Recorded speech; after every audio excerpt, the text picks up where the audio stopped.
evening, everybody. Hello, welcome. So welcome to this beautiful evening of art and Eros. I hope everyone was able to view our beautiful Mycelium Palace exhibit.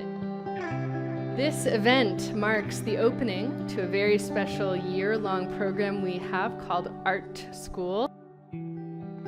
We are a collective of erotic artists, people who take on an in all of life as a fuel to create from. So, without further ado, I would like to introduce you to Nicole Daedone. Nicole is passionate about transforming discarded ideas into art. She is the founder of Orgasmic Meditation, which has sparked substantial research into the intersection of sexuality and human flourishing. She is a national best-selling author and here to share her ideas tonight on erotic artistry. So I'm going to just start the way I start everything. So this is to say thank you to everyone who is behind me and around me, and the great Lama of my life, the great Drupal of my life, the great Roshi, those who travel undercover, my first teacher, Aaron, who's here, and the great doulas who have birthed this experience, the ones who work with those difficult to subdue is one of the phrasings that I particularly love, and those who work so gently with those who have a difficulty receiving the depth of love that's offered. So, and then really more than I can articulate to you, who called into being tonight that I didn't realize what tonight was going to be. So I'm going to do a little bit of just a momentary breaking through the fourth wall and say that I didn't realize I hadn't spoken in San Francisco in 7 years. And I just I don't know, I was oblivious to everything. And so I just thought it was going to be a normal talk, like the talk that I did on the land, or I do on the land regularly, and it's not a big deal. And then last night it said they had to close the RSVPs, and then today there were all of these messages that old friends, people I hadn't seen in a really long time, were going to be here tonight. And it took on a much different tone from me saying, oh, yes, I'd be happy to be the inaugural speaker for art school. And so my heart is to you tonight. And I didn't know it was going to be a big deal, you know. And then I got all of these texts. My Drupal wrote, oh, I think my sound went out. Oh, my Drupal wrote. And you know, most people say things like, oh, good luck, break a leg. I don't even need that usually to talk. But he said, I want you. He's very passionate. He does a lot of fire pujas. He's more fire than person. If you know what a fire puja is, he just lights fires all the time, and they're 3-hour-long fires. I mean, like 3 a day. He's ridiculous. I'll show you photos sometime. And so he's very passionate and animated, and he said, don't worry. I don't think he even said that, but he said something like that. And then he said, not like, just imagine everyone wearing underwear. He said, imagine everyone is Sarasvati and Manjushri. That gives you an idea of the people that I hang out with. And this is how I'm imagining you right now. You're so loving, thank you. So I love. It was a big decision to have art school. It was a soul decision rather than a worldly decision, if that makes sense, and in that it's not a very realistic thing to do. And it just kept brewing and brewing and brewing until it rose to the surface, and we had to do it. And then I was invited to open the event, and I love commencement speeches. I watch them all too often, those and near-death experience videos, which are fascinating. And I, I thought, okay, well, but a commencement speech is a graduation.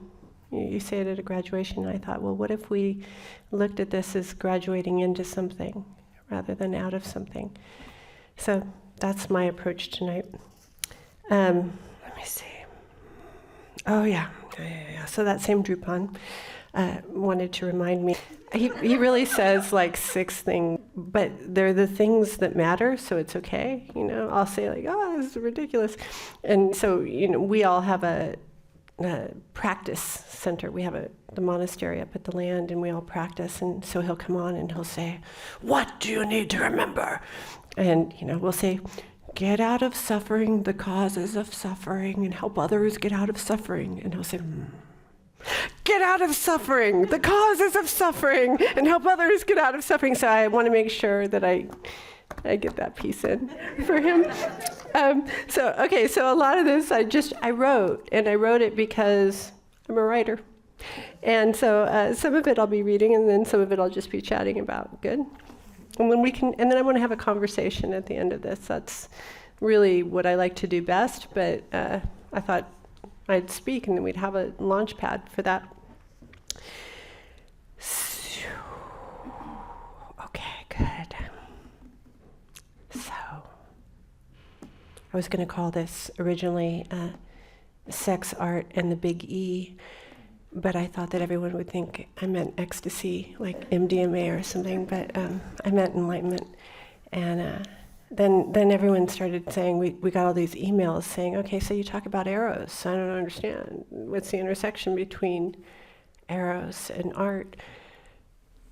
Other than the fact that artists have a lot of sex. And then people, when I said I was an erotic artist, I think a lot of people thought I was going to be doing like bondage and rope things here. But I heard that Cleo considered coming, so she can. So we have a master in the house, if that's what you're looking for. We're going to veer over here, but I can definitely point to that as somewhere you want to go on the road. So I thought, how do I explain this? How do you explain it? And I turned to Natalie Goldberg. She wrote the book called Writing the Bones, which I think is one of the best titles of any book, and it should be because she's a writing teacher and one of the best writing teachers in the world. And her books, if you take a creative writing course, that's one of the books you're given. You're given Anne Lamott, just the usual. So she said, remember our question is, what does Eros have to do with art? For 15 years now, at the beginning of every workshop, I have repeated the rules for writing practice. So I will repeat them again here.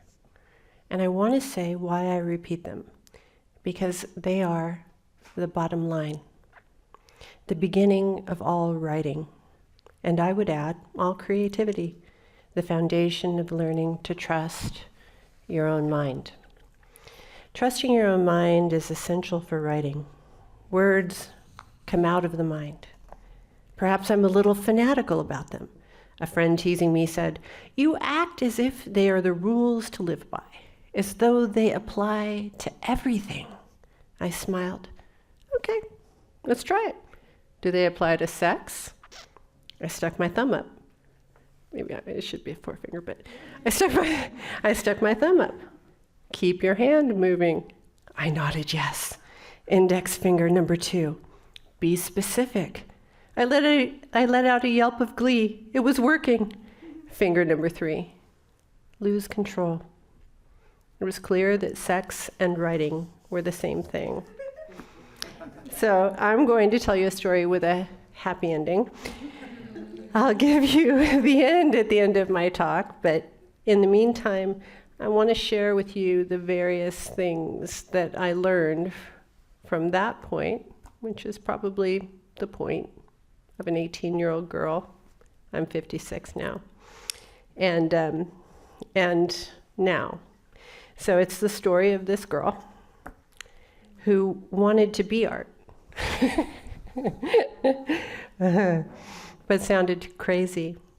And she drank espressos in a bray at the upstart Crow. She dated men who were in the taming of the shrew. She wrote day in and day out, could recite Sylvia Plath chapter and verse, as well as Blake and Rilke.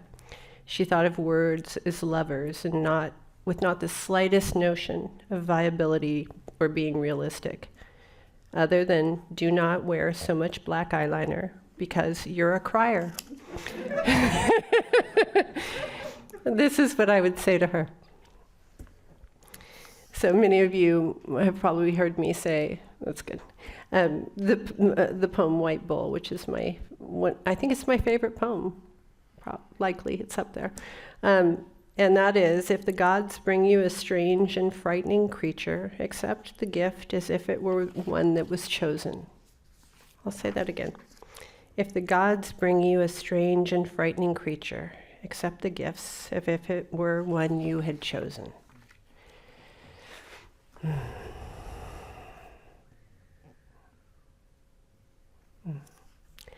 So she's referring to a pain, a breakup, a job fail, a condition that pulls the rug out.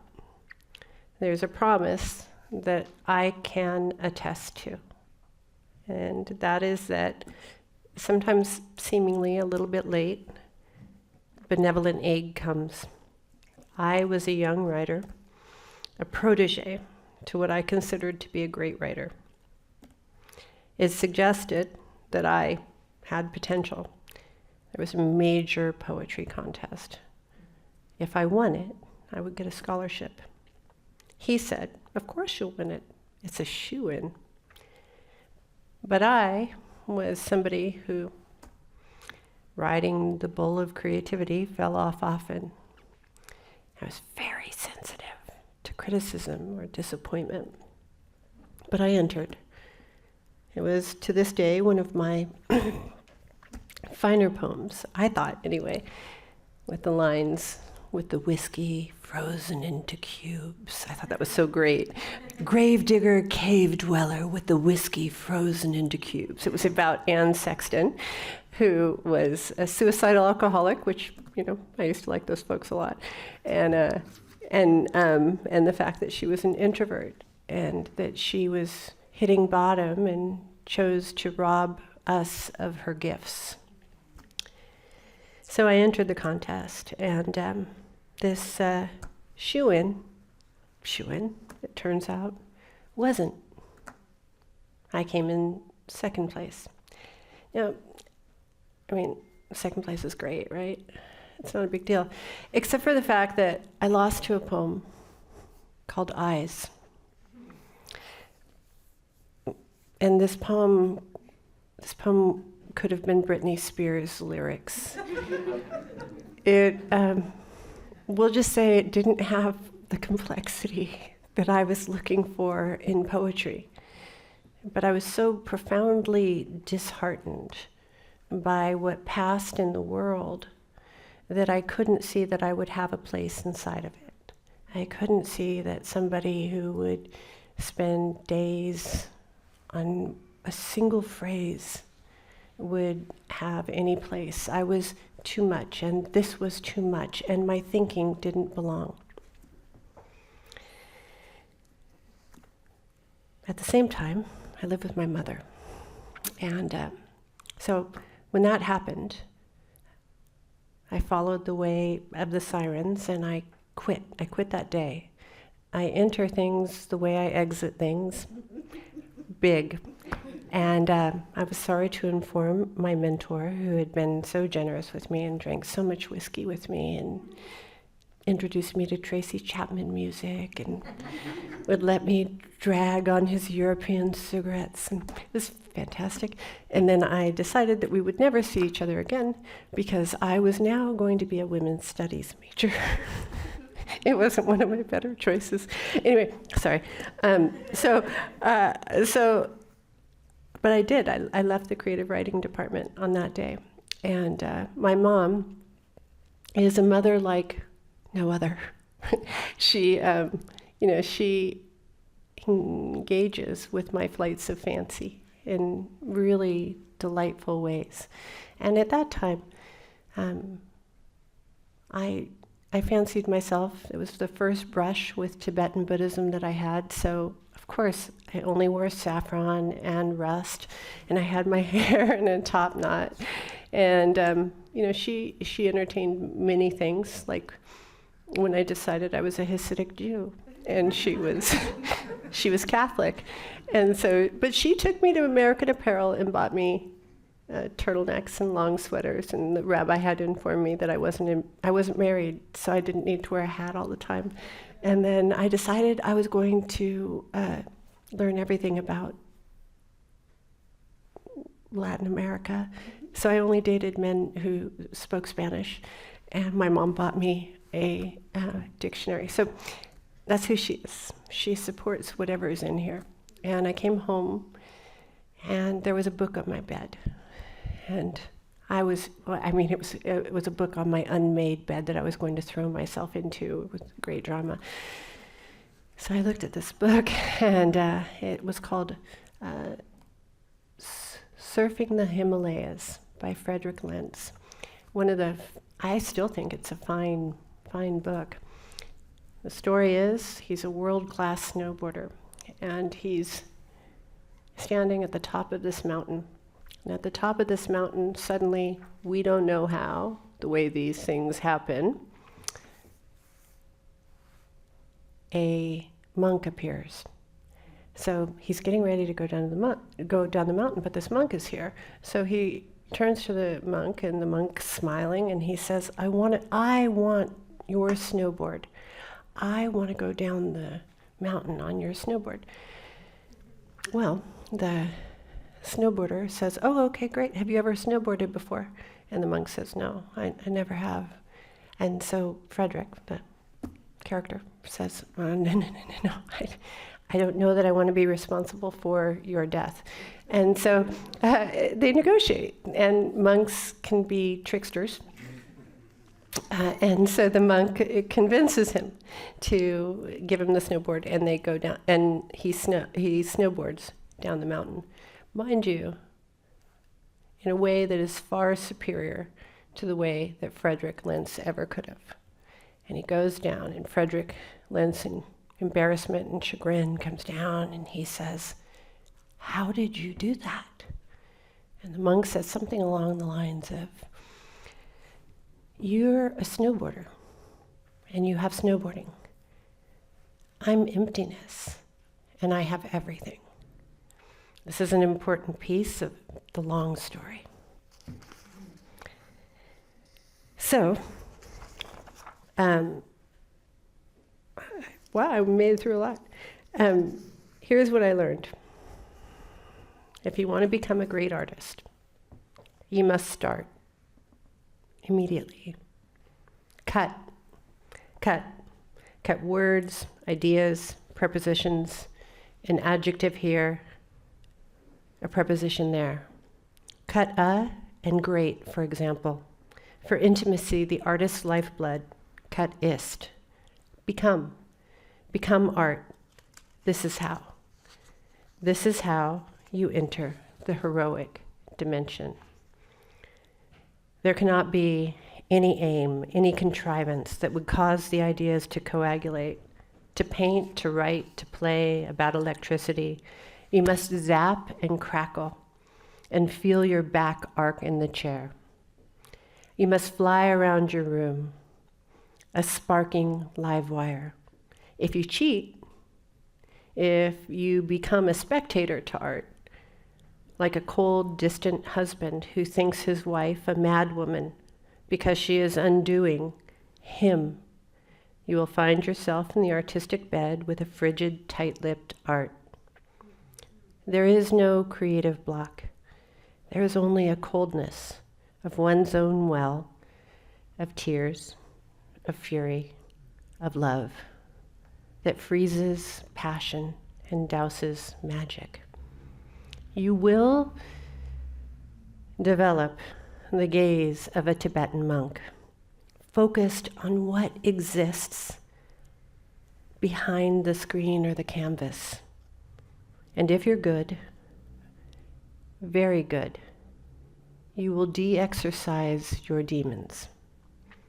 You will turn the noun of you into a verb.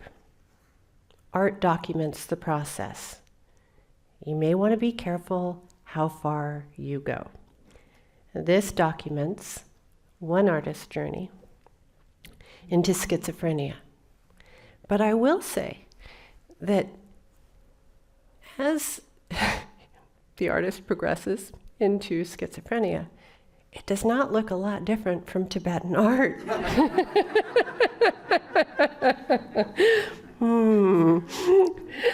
I recently gave a talk and I talked about the book, The Life of Pi.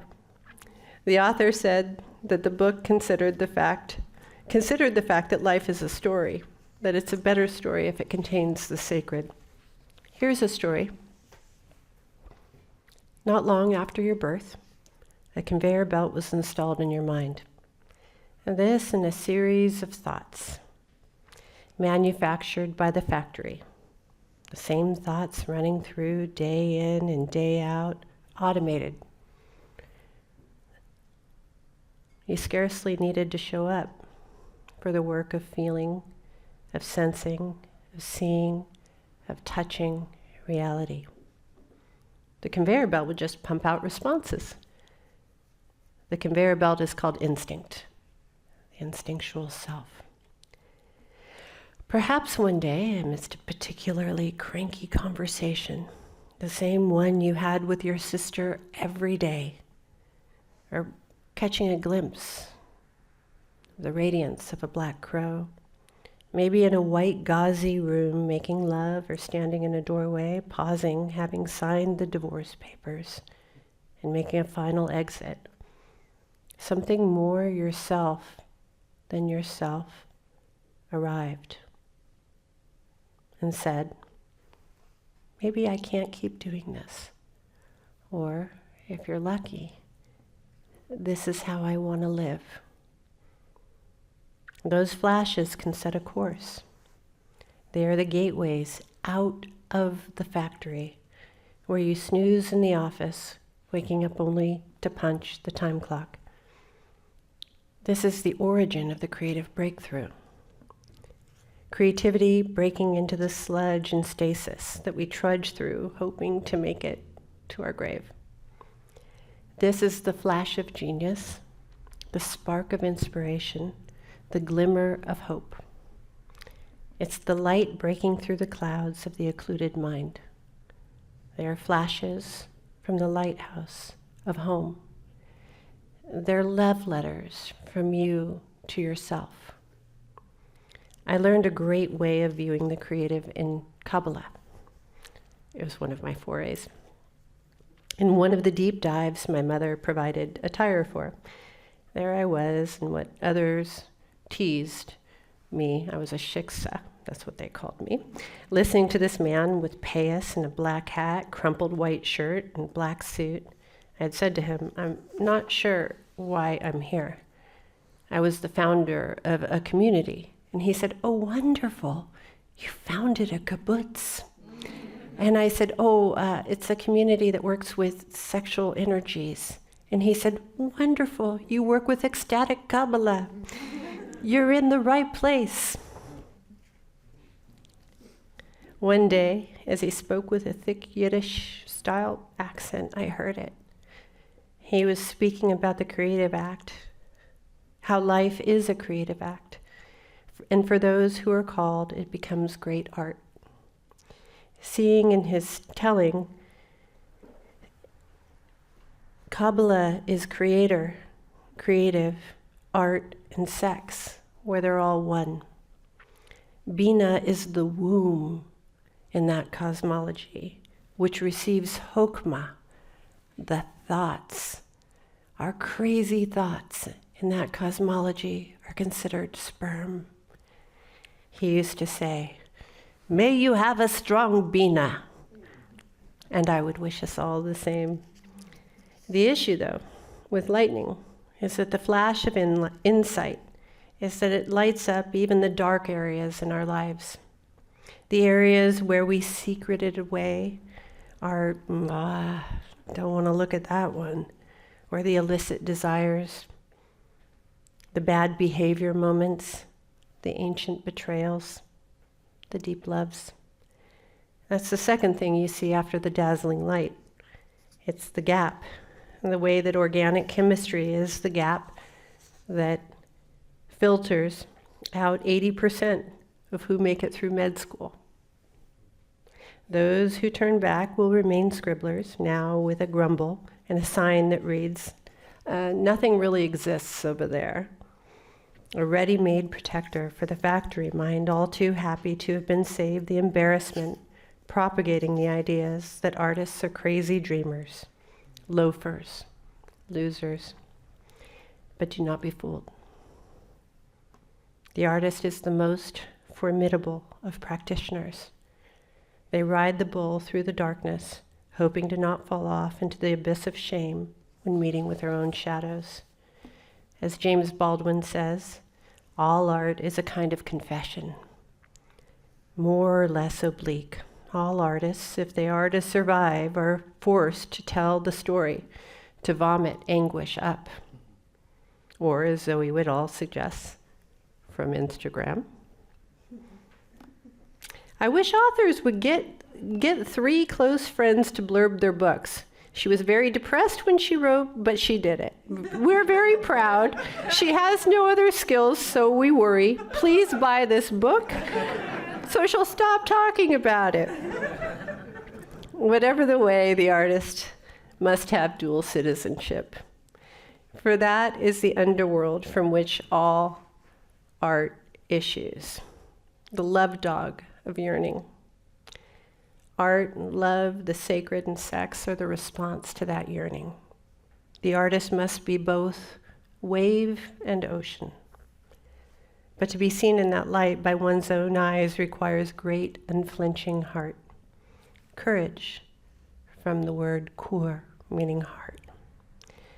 This, more than any medium, is what we are tasked to do. This is the preparation stage. Now, David Lynch is a much better PR person than I am. He goes straight beneath the sludge and to the shimmering illumination that's available underneath it. See, I feel obligated to make sure that you know what you're getting into.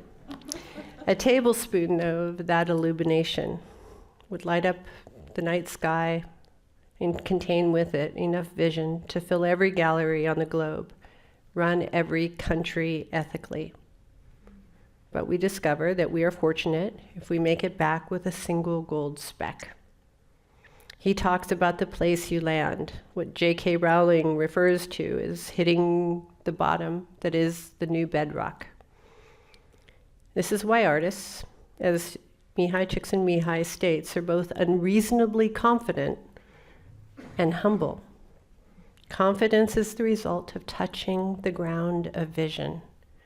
The humbling, the result of having to see yourself stark naked with belly rolls of pride and emaciated cheeks of control.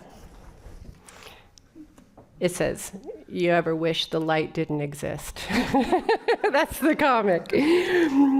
It's why Tibetan Buddhists say those of high birth are called either to teach or to be artists. So if you're here, you may have always felt different. You may have a sideways thinking mind that sees differently. What others see is wrong with you may be exactly what's right with you. That is why I said yes to speaking tonight. I wanted to say that to that girl. I wanted that voice to be heard in the world. And to say, have compassion for the workers of the factory and its antics that tell each of us to turn back, like Hansel and Gretel when we come to the edge of the dark forest. The issue is that those who enter can scarcely speak what happens, and those who turn back have plenty to say, because the ego fallacy is threatened, because it knows it's just pumping shitty preservatives and empty calories. It keeps the mind too fat to just walk out of the gig. Or, as David Foster Wallace says, it's a big channel to swim, this becoming art. This channel we swim is from here to the ethereal floating island that art aims to bring us to. But this is the way. You swim and you swim. You fear drowning. You swallow salt water that is most likely your own tears. You get tangled in seaweed, the whole 9 yards, but you fall away in the process. And look, there's one island. Many entry points. You can't glimpse it from the shore and get it. You learn the water by getting wet. Eventually, you become the water itself. Or as my Drupon says, you remember that you are the wave and the ocean, not just the wave. And he'll say that 30 or 40 times if you need to hear it again. But remember this, it's important. As the wave, you think yourself separate. The factory worker thinks himself separate, and in exchange, it gets to be the arbiter. It gets to pontificate. It gets to be the critic. They're the ones that, while you're guzzling plankton, will critique your breaststroke. But we haven't made it to that point yet. If I were you, I'd still be kicking the tires and looking for a better deal. A yacht or a boat, some way to get all over that water. I'll tell you that the channels are too narrow. And even just as your body, you'll have to winnow your way through. But there are still things that you might want to do on dry land. I mean, maybe you never married. Maybe you never tried camembert in Paris. That was my out. On a warm baguette. You didn't do ayahuasca or live in a yurt. I'll say what I've said for 30 years, something that my teachers might not love, as my aim is to inspire, but one that I feel obligated to make. If you can escape the lure of the water, do. It's not a journey one makes half-heartedly. Even with a healthy heart, you'll be sure you're having heart attacks every day. If anything, I want to dissuade you and not persuade you. And if my metaphors don't, try this. The fear that lurks in the back of every sane person's mind, that you will lose just that, your sanity, well, that's a possibility. This is why mystical traditions and art mystics alike always have the same madman as the totem. From Lama Drukpa, Kunli to Rumi, Bukowski to Trungpa. The difference lies in the luminosity of the madness. The mere madman exists in a dark realm. The mystic in the light that wants to become the lighthouse. So, that's our basic house cleaning. Prepare to meet your daimon. What the Romans consider the divine attendant to your creative force. What the Greeks call the genie, a nickname, I guess, for the genius. A sprite little force charged with overseeing all things that, as Natalie Goldberg mentioned, are necessary to take you out of control. Sex, eros, power, rage, and art. No, it's not the demon. The religious folks went a little crazy, hellfire and brimstone, when there is a suggestion that there's a divine attendant, a primordial energy that would offer free access to an otherwise very costly consciousness. I love these folks.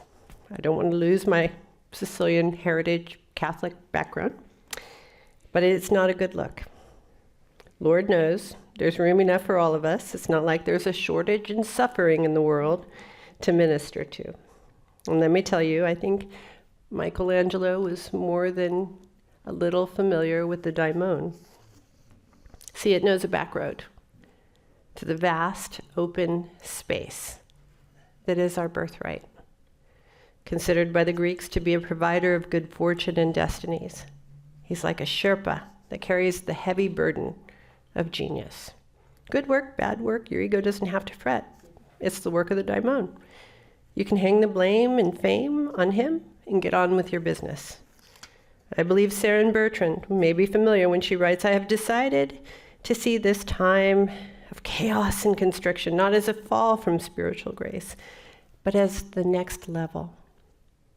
The powers of limits, testing, initiation, with the Saturnian angel ladies unleash when they think you're ready for the strong stuff, feminine chaos, magic.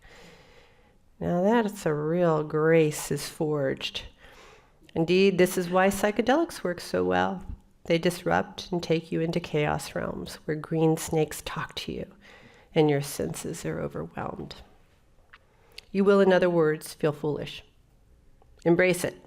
I speak of the teacher who, after 40 years, learned one thing about people.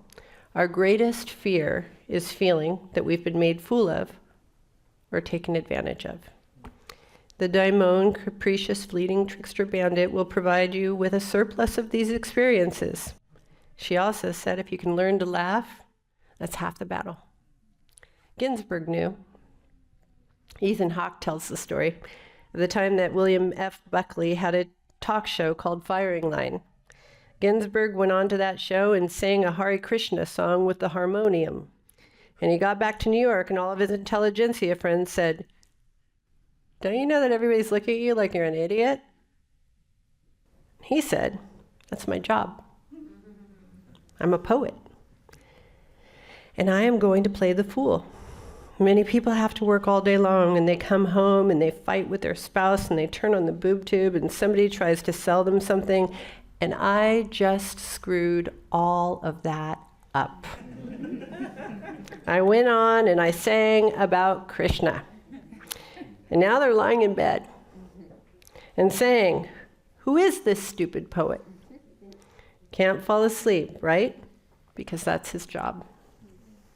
The other half of working the daimon is contending with what I said, unorthodox methods, a state of seizure or possession that is the calling card of all great art. The restless, aimless hours of living on call, never sure when your inspiration beeper is going to go off. When I recently spoke about how to create, I said every human being needs an interior room of their own. It needs to be designed precisely according to how you like it, because you're going to spend a lot of time there. Your physical room is virtually irrelevant, because you aren't in it. To get into the interior room, I descend in and I melt everything that I possibly can. Everything that is collected inside of me and whatever is churning comes together and expresses in what form it wants to. My task is to be a good dance partner with this very formidable creative force, to move with it and let it determine what wants to be created. I'll be in the shower and I'll hear, "I didn't mean to love you." Or the sea of yellow flowers faded into the horizon and it was unclear whether it was flower or sun. In those moments I'm receiving a key and I'll listen with great care and great precision. If I move with it like a skillful dancer, if I attend to it like a lover, then it continues to offer. But until I'm given the key, I make no art. I'll wash dishes, I'll take a bath, I'll take a walk, I'll meditate. But when I'm called, I follow with absolute fidelity, because it's the daemon that issues the key. It's nothing if not devious. It has to get around the Buckingham Palace guards of the ego. It calls in the ancient yearning to be possessed, to be taken over by something that feels larger and more powerful than us. Sexually, it's the longing to submit, to be held down and split open by our own lust that won't take no for an answer. Spiritually, it's the longing to prostrate before the throne of Buddhas and Bodhisattvas. These days, the spiritual longing is every bit as disreputable as the sexual one. The politically correct longing doesn't rattle the heavens with a voice of thunder or require us to get down on our knees. The politically correct and prim deities, like the politically correct man, are nice. So lame with niceness that our longing for possession needs to turn to less savory endeavors. but the longing itself, the love dog, will not take no for an answer. If it can't submit to God or lover or art, it will surrender to something less scrupulous that will enforce its surrender. It will turn to the sirens, and we all know how that turns out. This is why I suggest we fortify our art with an attendant practice. Bikram used to say, I won't imitate it, but it's so hot in here, so that you feel like you're having a heart attack in here and don't have to have one out there. I say meditate outside of your studio so that you can find peace when the creative forces are wreaking havoc. But then, you're speeding, so Liz Gilbert tells a great story of Tom, what's his name? Tom, the singer? Tom Waits. Tom Waits, thank you. Tells a great story of Tom Waits, where he's driving down the road, and all of a sudden, he hears the most beautiful melody. He can hear it, he can taste it, he can feel this. This is one of the most beautiful things he's ever heard. And at the same time, he doesn't have a notebook with him. He can't stop and write it down. What's he going to do? And he's sitting in his car. He pulls over, he's sitting in his car, and he said, "Can't you see I'm driving? Can't you see I can't do this right now?" And then suddenly he says, "Go bother somebody else. Either give me this song or give it to Leonard Cohen." At that moment, what happens is he has the precious pause, and his entire relationship with creativity shifts. At that moment, his whole process changed. Not the work is still oftentimes as dark as ever, but the process and the heavy anxiety around it was released when he took the genie out of him, where it was causing nothing but trouble, and released it back to where it came from. The wave became the water again, and realized that it didn't have to be this internalized, tormented thing. It could be this peculiar, wonderful, bizarre collaboration, kind of between Tom and this strange external thing that was not quite Tom. So the motion and the unmovable that lies behind activity. You're negotiating endless, nearly imperceptible doorways. You will need to develop an alternate perceptual reality. Jane Hirschfield, you can tell I love her, writes about this as she writes, "In the form of Zen meditation practiced by Dogen, a person's eyes are neither fully closed nor fully open. They're held in a state of in-betweenness. A similar gaze, lowered yet present, is called by Catholic monastics keeping custody of the eyes. Neither escape, disregard, nor avoidance. His careful balancing of attention's direction reflects an altered expectation of what is being looked for. The desire of monks and mystics is not unlike that of artists to perceive extraordinary within the ordinary, by changing not the world, but the eyes that look.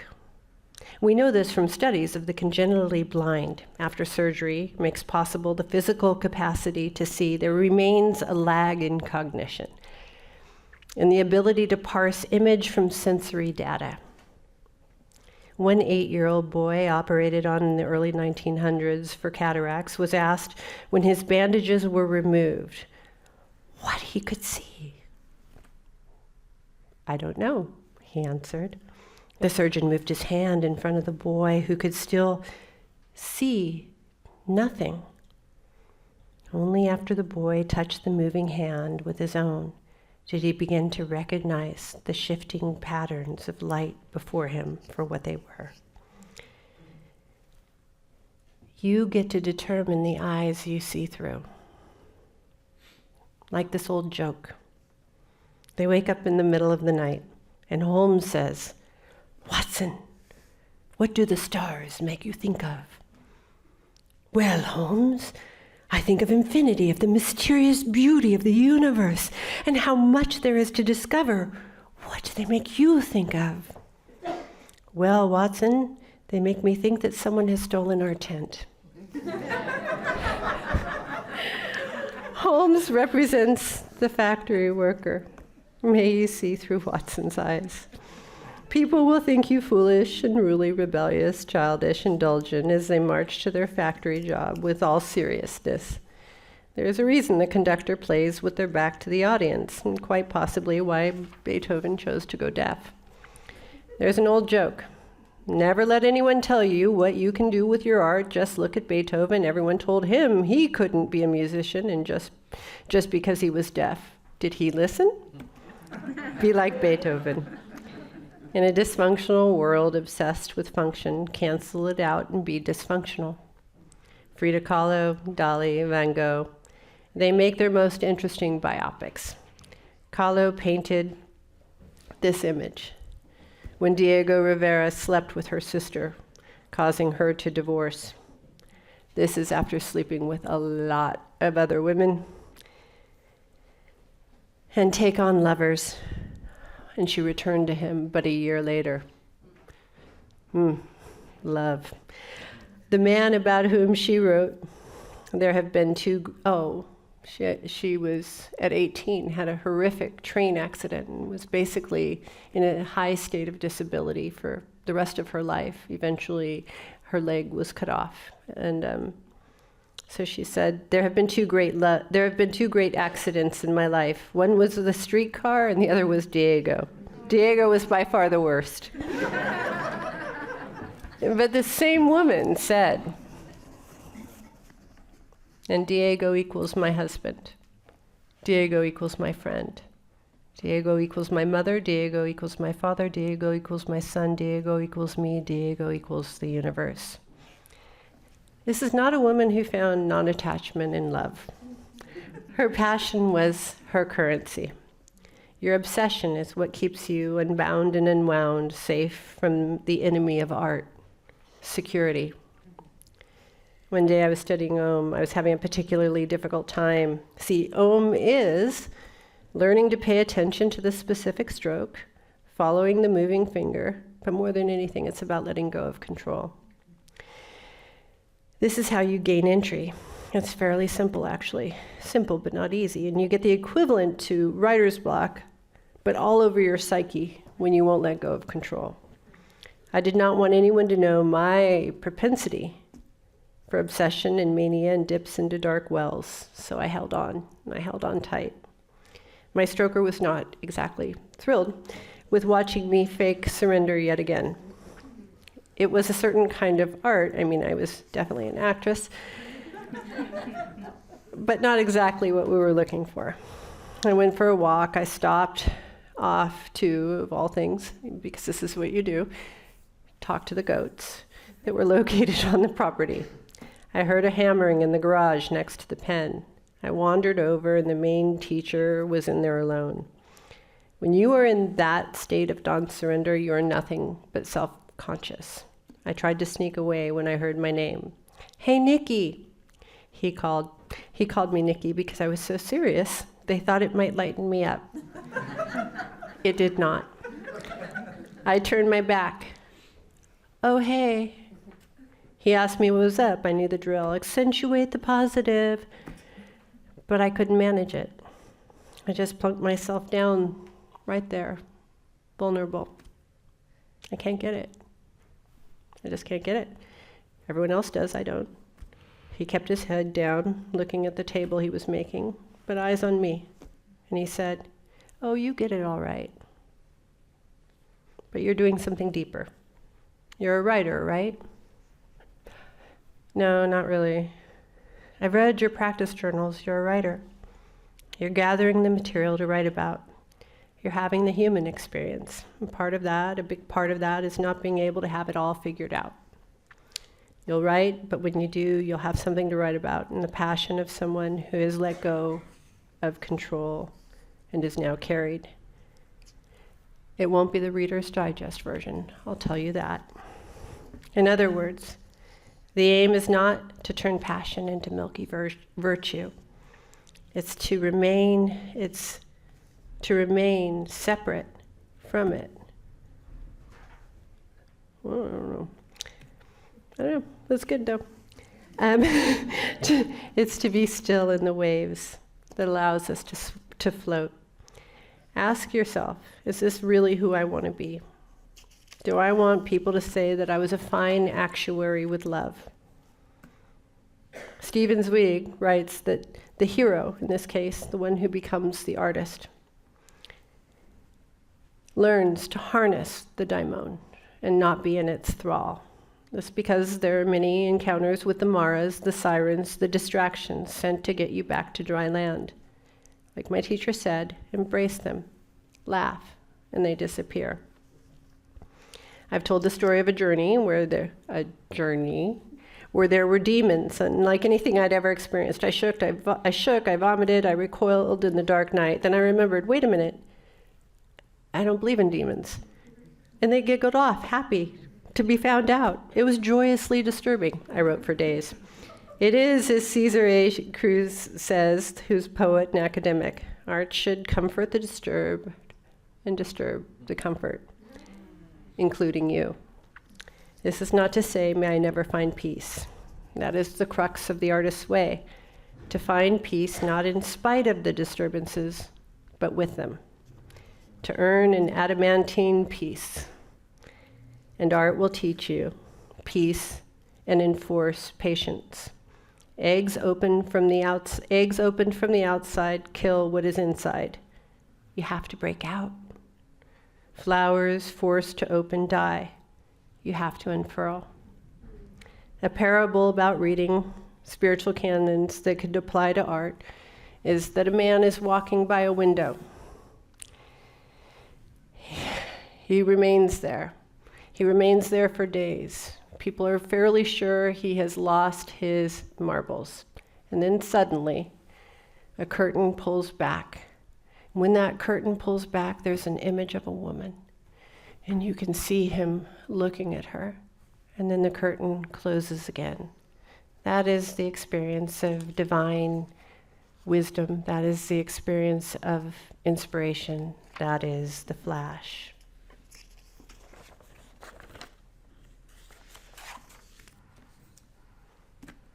So we're invited to feel the vibrations of the ficus with its nervous system so generously surfaced. Learn slowly so that you can learn deeply. And remember that we come out of a womb, so does our creativity, which would suggest that it's feminine and likes to be courted, even if it's not giving up the goods. One of the courses I took in protest to the great poetry contest debacle, where I changed majors, was Greek mythology. One story in particular functioned as a lighthouse for me, the story of the Muse. In Greek mythology, we rely on the Muses, goddesses known for their divine beauty, poise, and allure, that arouse in us the inspiration that is the lifeblood of artists. These aren't just sexy ladies who drink too much, inhale gitane cigarettes, and reject artists' advances. These are forms more light than flesh, the embodiment of inspiration itself. Nothing will do, and you'll do anything to get it once you've touched these forces. You'll stay up till 3 a.m., eyes bleary, your 6th cup of Earl Grey, matted hair, and a guardian at your mind blocking out the distractions of daily life, like earning a proper living. The art is the medium through which you access her. You will refine your art, your being, your psyche, adjust your experiences simply to have a drop of that pure inspiration. But your art is your prostration to her, that you might have one more moment of that luminosity. She's molding you to create artifacts that might draw others to her. The story goes, the Muses are the daughters, the daughters of Zeus, and Mnemosyne, the goddess of memory. Zeus is the lightning bolt, but it is memory that brings forth. We might ask ourselves what recollection has to do with great art. What are we remembering? Pegasus, the winged horse, the symbol for immortality, flies down and stamps his foot. Instantaneously arose 4 sacred springs. From these springs, these ethereal goddesses were born with the power to bestow harmony, eloquence, wisdom, and understanding. Can you imagine it? You're out for a walk, and this flying horse shoots down, carrying eternity itself. The horse lands, stamps its foot, and from it springs forth 4 geysers that transform into what look like women, but these are no average women. These are embodiments of the most noble within human beings, the highest echelons of consciousness, the most poignant harmonies, wisdom, and the eloquence to express. But they bestow these gifts only on those who they deem worthy. How might we prove ourselves worthy? For this, we might look to the dark side of the muse, the punishment she issues for those who would rival her power. See, there's an imposter, the sirens, those who lured sailors to their death on the rocky coasts where they dwelled. The sirens challenged the muses to a contest of musical skill. The song of the sirens, deceptive and false, was enough to lure the wayward sailor, but fell flat compared to the music of the spheres that issued from the muses. As a result, the muses plucked the sirens' feathers, and from that made crowns. That's a clue. That's a clue of what we might remember. The muse is water itself. The sirens remain on the rocky surrounding water.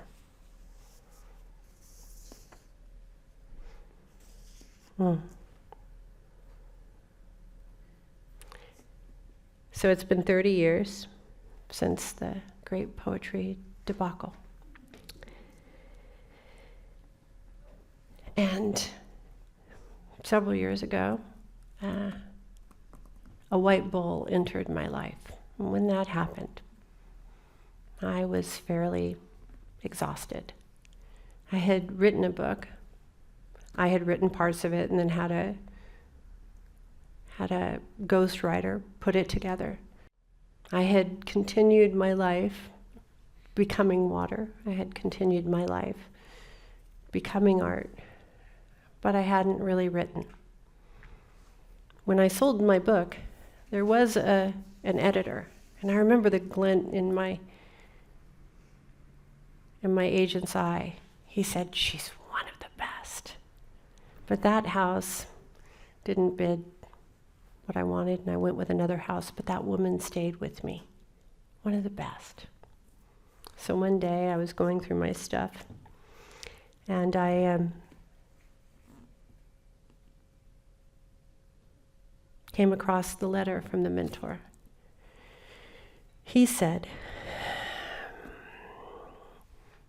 I think it's here,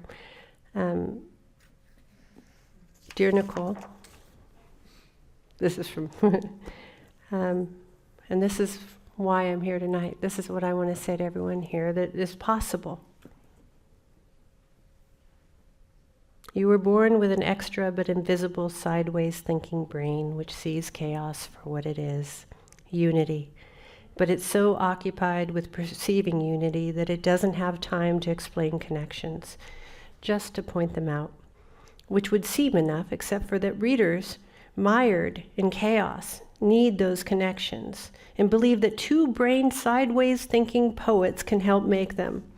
So on behalf of all of those mired folks, I urge you to not continue to not write. And I urge you to not continue to not art. So after the teacher was right, I did have something to write about. I contacted that editor who would be my arbiter as to whether or not I would write or become a snowboarder. I nervously wrote some stuff out and I sent it off to her. And she said, "This is good, we can work with this." Since that time, I wrote 16 books, 16 books, 3 of which are bestsellers. But that's not what matters. That's the beauty of it. See, when it mattered to me, I couldn't have it. But now the only thing that matters is that the person inside is saying what needs to be said.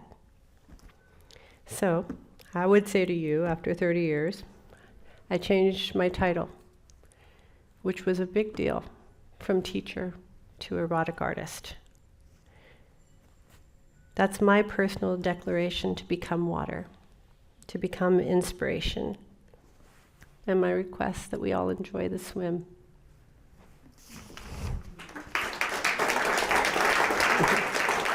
All right, we will do a little question and answer now. So if you have a question, you can raise your hand and we will bring the mic to you. And this will be casual and intimate conversation with Nicole.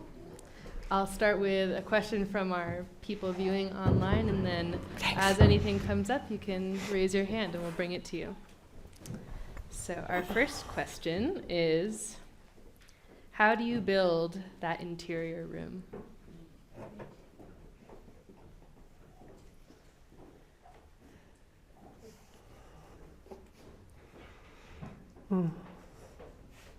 I was going to do an Instagram post today that said, write a list of everything you should do. I was going to say, here's the plan, write the list of everything you should do.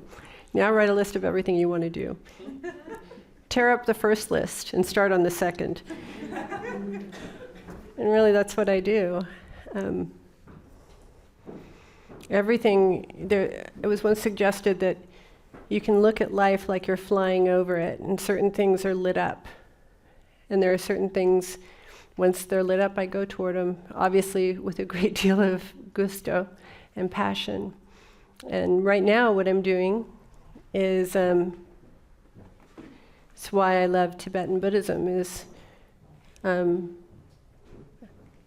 you can develop the imaginal world to where it's every bit as substantive as the world of appearances. It's like, it's actually called the 6 yogas of Naropa, but it's yoga of the mind to where you can hold an entirely different way of seeing things and experiencing them.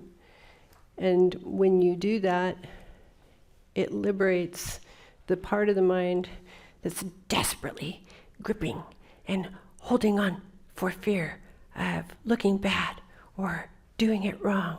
Because now you have this mansion that you can go to.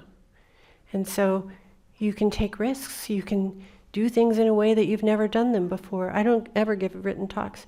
You can do things totally upside down. I'm painting right now, and I'm only painting in fluorescent colors. I've never done that. I used to only do very beige Zen art, and now I used to only work with wood and such, and now it's just glowing. It just glows. But that's because I have a place to reside where no matter what happens out here, for better or for worse, what is being asked of me can be responded to honestly, because I have a place that's so beautiful to attend to. And then I think there's one other thing that wants to be said, and that is, I agree with Changwal, not enough can be said about emptiness. And then how do you get there? And that's one of the reasons why I shifted titles to Erotic Artist. I actually think it's where the world's going, and I think it's what'll save the world in my big dramatic utopian vision. But you would expect that of me. But I think we've lived in a model of fix-it for so long that we haven't lived in a model of how to creatively alter it. We haven't had that resource available. So when something goes terribly wrong, to only have the mind that says, how do I fix this, really limits the potential. But how can I get creative with this, envision an entirely new way of being? Well, you really can, is what I've discovered. And then you can begin to implement it. And I know people like mildly practical people. So, I had this vision. I just had this crazy vision. I was in Italy, and I'm Italian, and Italians are big on food and such, and they had this program where the prisoners were feeding people. The prisoners had a slow food restaurant, a well-known slow food restaurant. And it hit me, they're doing what they know. What I know is spiritual practice. What if we turn prisons into monasteries? And there was, to a person, other than my crazy friends, to a person, everyone said that is not realistic, that will never happen. Why don't you just imagine having a halfway house? And I just peered out from my little mansion. Okay, yes, I understand. That is very practical. And then, I think we just had 26,000 people go through our program. And then we turned Chowchilla for a period of time into that monastery, and now we're doing it in Harlem. And it's not unrealistic. I think we have this notion that optimism is unrealistic, and optimism is without hope or fear. The belief that things can be the way they're meant to be. But you need a little refuge inside to get there, and you need it for your art too.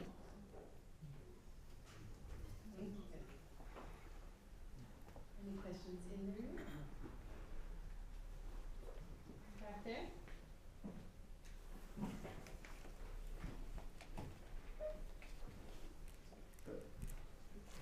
Hi. I just wanted to say that while you were reading, every time you took a pause, it felt so pleasurable to be inside your pauses. And then my question was about you showing the pictures of yourself when you were younger, and I guess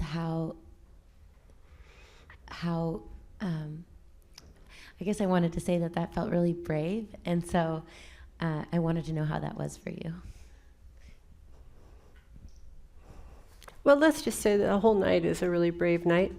I mean, like coming back to San Francisco, and then we were just driving, and we were driving, and so Aaron took me through some freaking wild rides, and I would go through some experiences. Christina, my sister, is here too. And I would go through some experiences, and like I said, I go out the way I go in.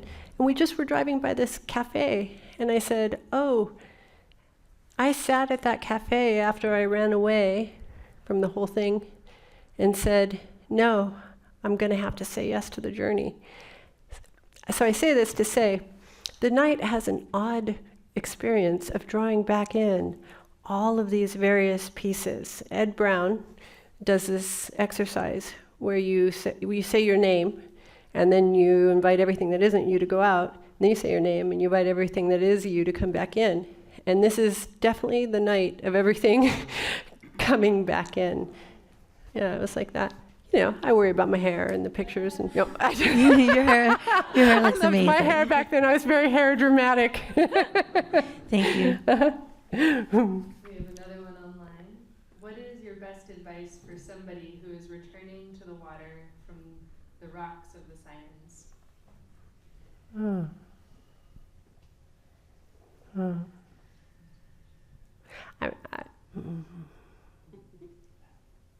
I would say intention is everything. Intention is everything. And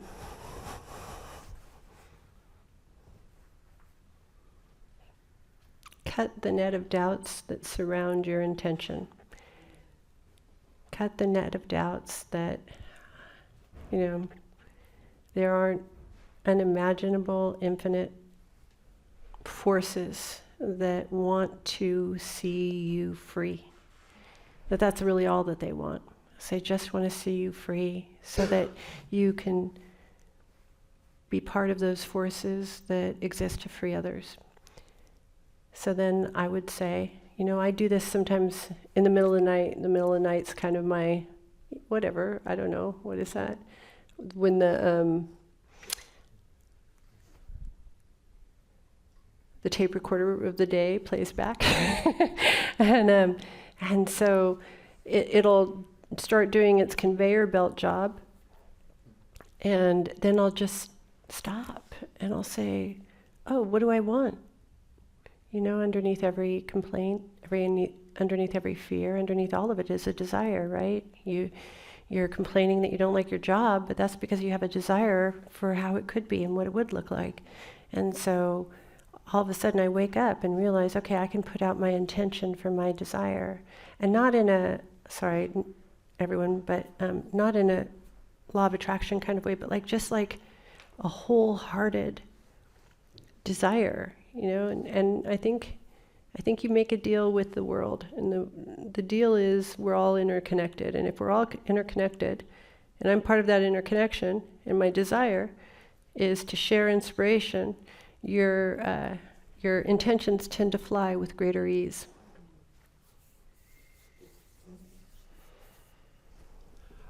I used to have a phrase that would help me. There are whole bodies of knowledge that are inaccessible when approached with doubt. Mm-hmm. From emptiness, I just want you to comment how it works for you from coming from emptiness to deal with, how do I work this? When doubt is in your way. Mm. Yeah, yeah. I'm a woman. I understand doubt. And I just worked this one recently.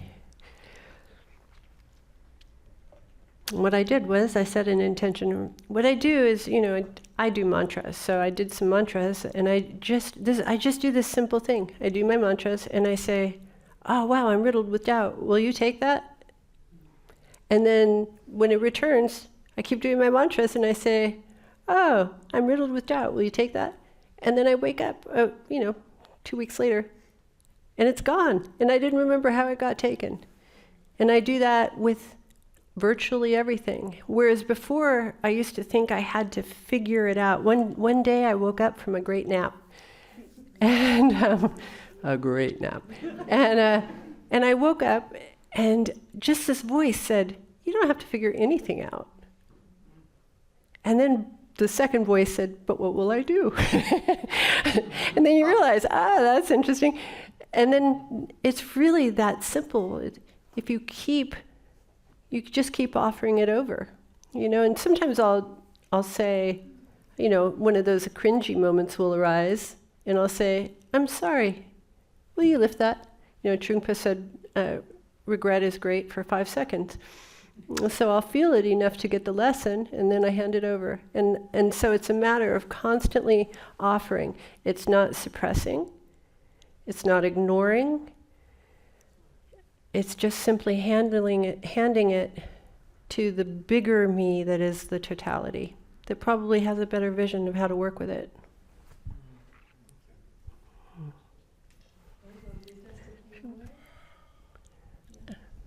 Oh. All of us who have taken on artwork, either great or small, we take on risk, right? And part of the risk is we deal with our inner critic. And the greater the project, the louder the inner critic, right? And sometimes these voices are really cutting and really penetrating. And I'm curious as to how you, in yourself, in your own work, translate the negative self-talk into beauty and creativity. What is that like for you? I'm Italian. We don't have that. That's not our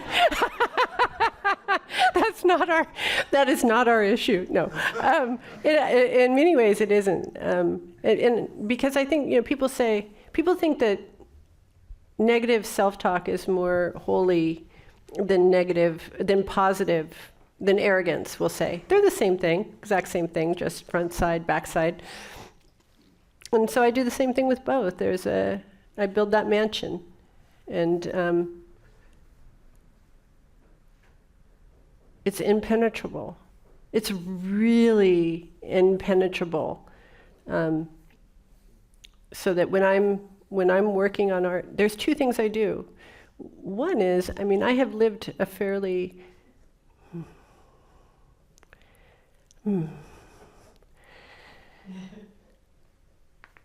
a life that tested my mettle.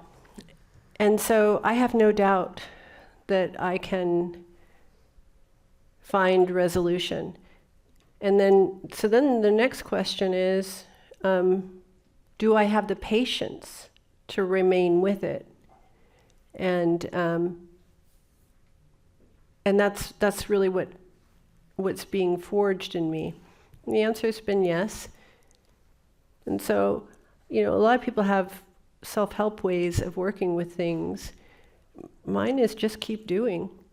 And you just keep doing, and eventually you exhaust the karma of that particular form of entertainment. I mean, it really is. It's just the mind entertaining the mind in various ways until it finds more creative ways to entertain itself.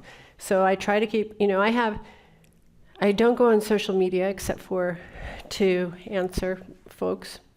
And I don't watch television. I don't put anything in this mind, I don't put anything in this body that I don't want coming up in the shadows in the night, if that makes sense.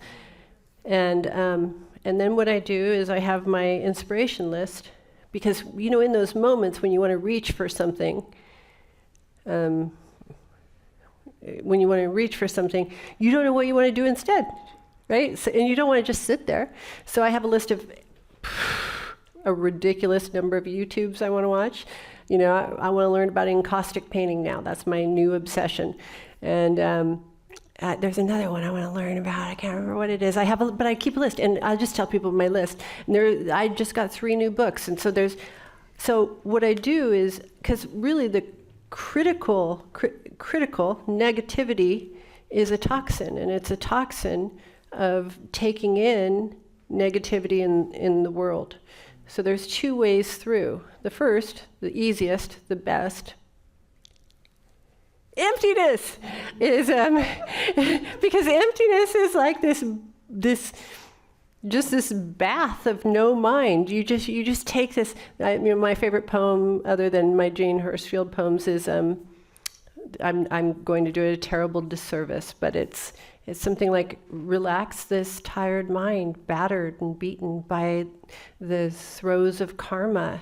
Let it rest in natural mind. And so my primary practice is doing just that. It's taking that mind and then it's dipping it in that ocean. And when you pull it back up, everything is luminous. And when things are luminous, it's really hard to be grumpy.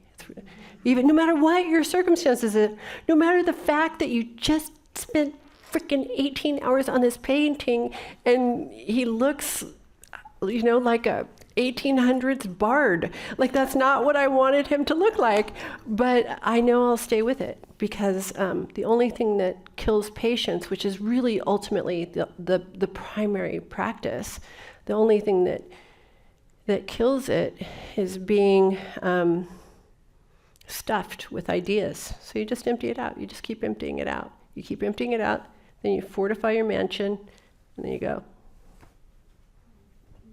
Beautiful. As you spoke through those pieces, there was this essence of finding a new state of being, a new way to take those moments of chaos, when things seem at odd, when you feel trapped between what you think you know and what you're being presented with.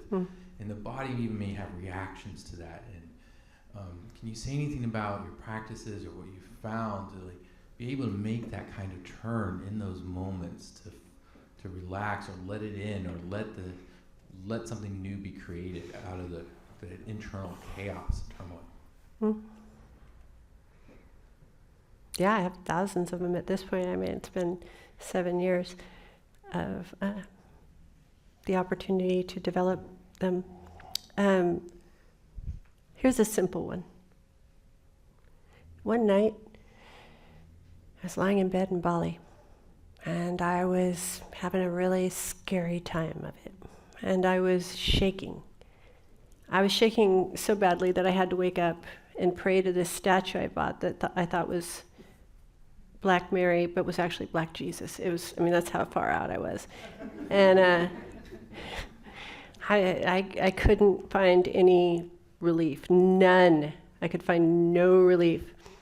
Finally, I laid down, and it was just pummeling me. And then I said, you know, those voices that come, and it said, stop blocking it. Open to it. Now, I had a mind that said if you open to what you fear, you'll make it happen. I just want you to know that may or may not happen, but I can tell you that I have found a tremendous peace after that. What it did was it entered, and then it took me down through all of the fears. I actually addressed them on the way down. And then it took me to a place where there's no further that you can fall. I mean, although Trungpa says the joke is you're falling through the sky without a parachute, the punchline is there is no ground. But there is a place that you land. And then suddenly, fear doesn't have its power anymore. Fear only has power if I block it. Chaos only has power if I block it. So it only has power against if I block it.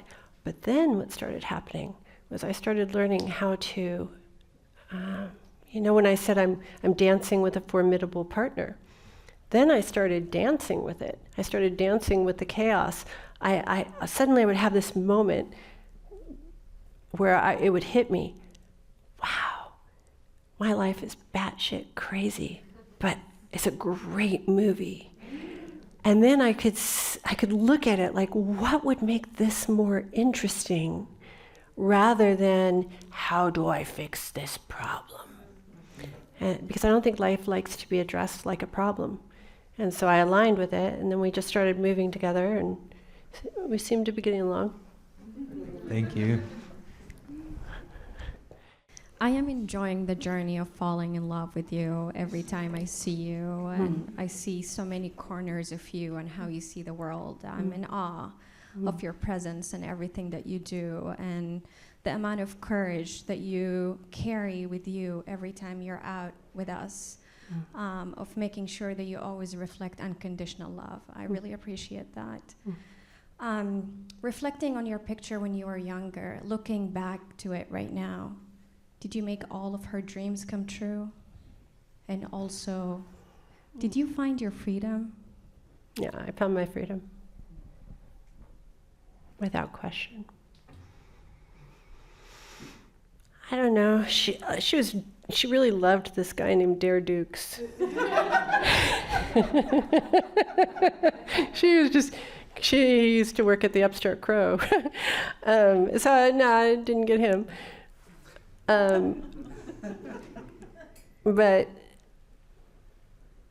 I think all she ever wanted, really, you know, I'm going to say it differently than how I would say it if I were being more appropriate. Because, you know, I would use a kind of some liberation spiritual speech, and that isn't really what I want to say. All she ever wanted was to be free to love as passionately as she does. And that she has. All right, thank you, Nicole. Wait, I want to say one thing before we go, and that is that all of you have very generously given me your attention for this period of time. First of all, I deeply, deeply appreciate it. I feel it. My heart is full. I'm nourished. And I'd like to return your attention back to you so that everyone walks home or moves home or drives home or takes the train home intact and hopefully full and nourished. And I'll see you on the other side. Thank you.